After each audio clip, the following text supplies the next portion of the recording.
बहुत समय पहले, उस समय से भी पहले, जब न कोई धरती थी, न आकाश, न दिन थे, न रातें, न कोई जीव, न कोई मृत्यु, बस था एक मौन, एक रहस्य, एक परम तत्व जो न दिखाई देता है, न समझाया जा सकता है।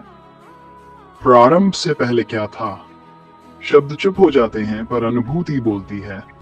ऋषियों ने कहा, उस समय केवल रसा था। रसा, एक चेतन सत्ता जिसमें न कोई गति थी, न कोई आकार।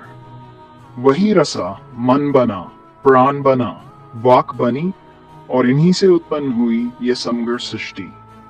मन, प्राण और वाक की उत्पत्ति मन, विचारों का मूल स्रोत।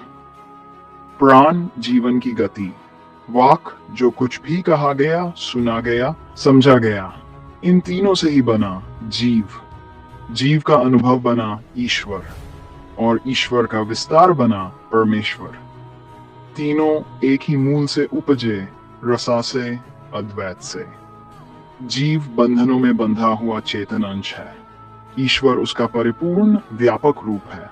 परमेश्वर दोनों का समन्वय है। जब जीव अपने भीतर की यात्रा करता है तो वह ईश्वर को पहचानता है, और जब वह ईश्वर में समाहित होता है तो परमेश्वर की अनुभूति होती है।